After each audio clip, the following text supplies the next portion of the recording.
Hey guys, Cyrus here, and in today's video I'm going to show you how to make any pal overpowered in Palworld 1.0. There are multiple ways to empower your pals, but the game sadly doesn't do a great job explaining and presenting each of them. So in this video I'm going to show you exactly how to make your favorite pal the strongest it can possibly be, step by step, and I'm also going to include the most efficient way to farm each material required. Let's start with the most obvious, the level. You can farm experience passively as soon as you start your playthrough, and each time your pal levels up, its stats will increase. Keep in mind though that your pal's level will be kept at your character level, so if you're level 30 and you capture a level 40 pal, when you put it in your party you will see its stat adjusted to reflect your level.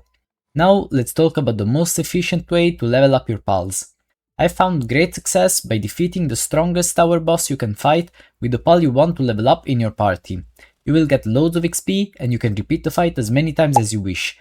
Some tools that are going to be helpful while leveling your pals are the Growth Acceleration Bell, an accessory you can craft after finding its schematic at coordinates -26 and -92.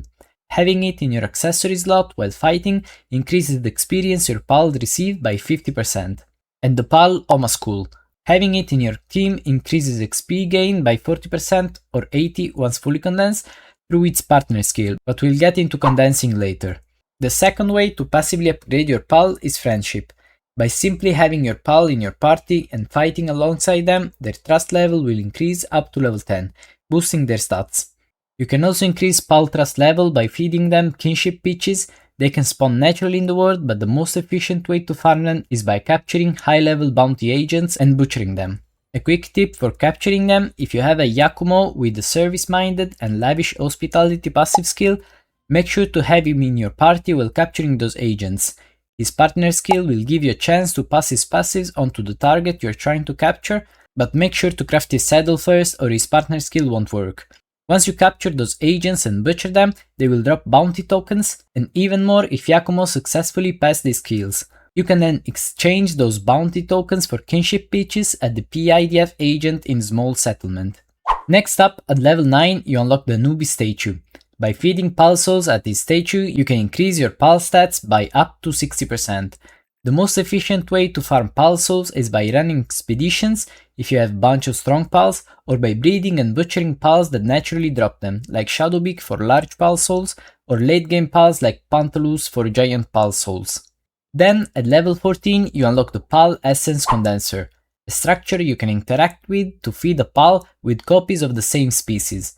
These grant them stars. Each star increases their stats by 5% and increases their partner skill level by 1 up to 4 stars.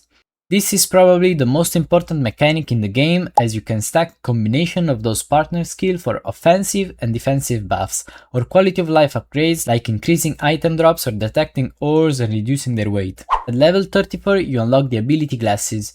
Once you craft them and place them in your accessory slot, you will be able to see the hidden IV stats of your pals, which determine their base stats. In order to increase these values up to a triple 100, you want to feed your pals power, life, and stout fruits. The most efficient way to farm them is by capturing and butchering Mimogs in the icy area of the World Tree.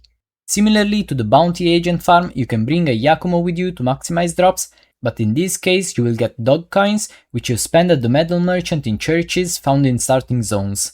If you haven't unlocked the World Tree yet, the strategy remains the same. Capture and butcher Mimogs in the highest level area you can currently explore.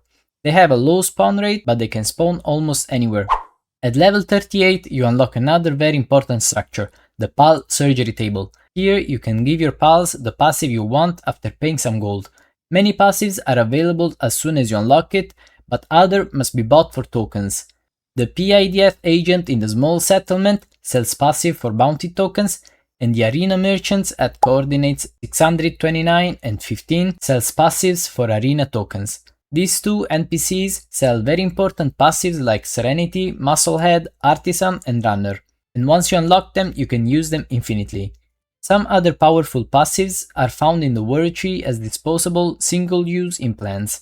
The most efficient way to farm these disposable implants is by killing pals in the world tree and recycling the relics they drop in the ancient recycler. Make sure to bring pals with drop increasing partner skill to make this process less grindy. By recycling those relics, you will also get radiant gems, which you can use to craft awakening crystals, the final way to empower your pals.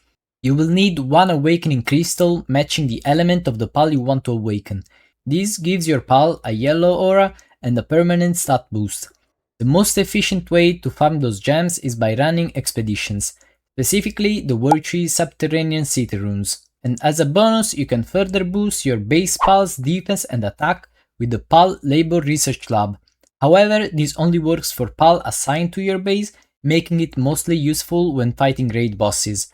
Once you open the Research Lab, focus on completing the right side of the tech tree for every work suitability to get a permanent attack and defense boost for your base pals. And that was it for the video. I hope you found this guide helpful, and if you did, make sure to subscribe to support the channel, and I'll see you in the next one.